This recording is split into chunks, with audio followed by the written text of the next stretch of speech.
Vous êtes en direct sur RTCI et j'ai l'immense plaisir d'avoir au bout du fil Emna Charfi, présidente de l'association des Amis du Belvédère. Bonjour. Bonjour Emna, merci RTCI. Merci à vous. Alors Zoom ce matin sur les activités de cette fin de mois de mars avec pas mal de dates, le samedi 22 mars, le dimanche 23, le lundi 24 et le mardi 25 mars. Je vous laisse le soin de nous présenter la programmation de l'association des Amis du Belvédère. Donc moi je suis directrice exécutive de l'association et donc je coordonne tous les projets, toutes les activités initiées par l'association des Amis du Belvédère. Donc pour ce printemps, au Belvédère, comme l'année était pluvieuse, donc les paysages sont magnifiques et voilà, on a la chance d'avoir ce Belvédère verdoyant et où il y a une vie extraordinaire. Donc, oui. En profitant des vacances scolaires, nous démarrons le samedi 22 avec une exposition des travaux des enfants qui ont.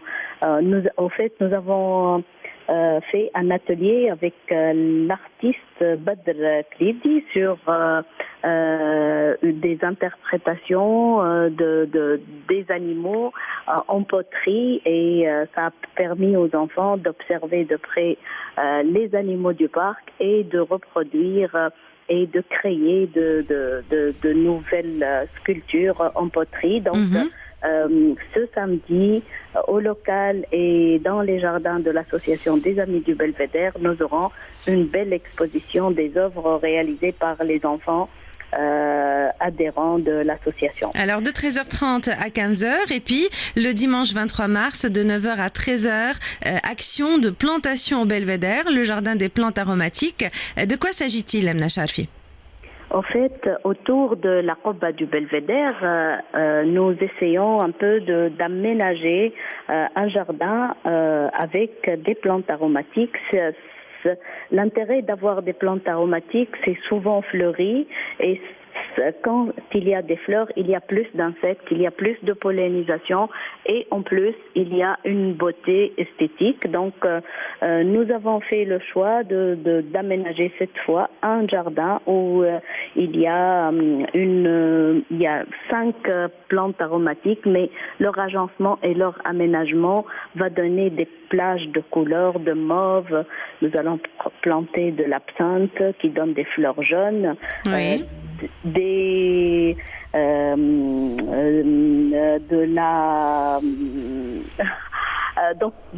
la lavande, plusieurs lavandes, de la sauge et plusieurs autres plantes aromatiques qui vont agrémenter un peu ce terrain autour de la Qobba du Belvédère. Alors plantation, c'est dimanche 23 mars de 9h à 13h au jardin de... Oui, c'est au jardin de Qobba Belvédère, c'est gratuit, c'est ouvert à tous, c'est ça ? Voilà, c'est ça, c'est gratuit, c'est ouvert à tous. Donc venez tous avec les enfants, en famille, seuls, avec des amis. Nous fournissons les plants, nous commençons à préparer le terrain et donc venez planter au Belvédère.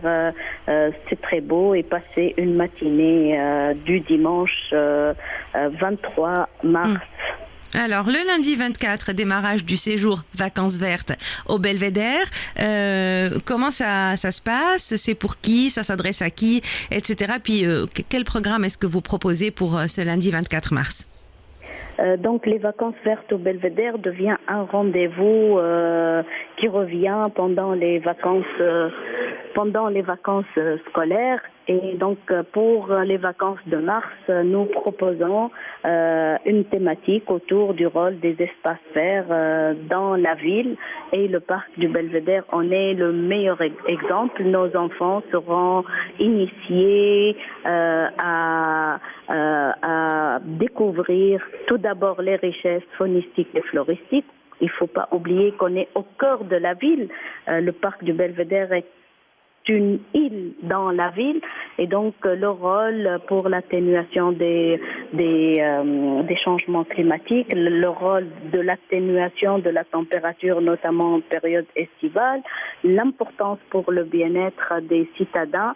Et ils vont aussi découvrir les métiers autour de la gestion du parc, qu'est-ce qu'un jardinier, l'importance de tout ça pour avoir un espace vert bien entretenu qui donne vraiment une qualité de vie très intéressante, surtout dans la capitale. Alors on le rappelle, c'est un programme d'activité pour les enfants de 8 à 11 ans, alliant loisirs, éducation, environnement et découverte de la nature. C'est le lundi 24 mars, démarrage du séjour vacances vertes au Belvédère. Et puis notre point de chute pour le mois de mars, ça sera le mardi 25 mars à 21h30. Ensemble sur RTC, on écoutait Anwar Brahim Laïla au pays du carrousel. Et sur ces notes de musique, j'ai l'immense plaisir de retrouver Mounay Frihoueja, photographe. Bonjour Mounay. Bonjour Anna, merci pour l'invitation. Bonjour à tous les auditeurs et les auditrices d'RTC. Merci à vous d'être avec nous en direct par téléphone pour justement annoncer votre toute dernière exposition, une exposition en cours, L'invisible dans la main, qui se poursuit jusqu'au 11 avril du côté de l'Institut français de Sousse. Un petit mot tout d'abord, Mounay, si vous permettez, sur l'intitulé de cette expo. Pourquoi L'invisible dans la main? Alors, le projet de l'exposition L'invisible dans la main cherche précisément à explorer ces dimensions cachées de la main à travers des portraits de mains.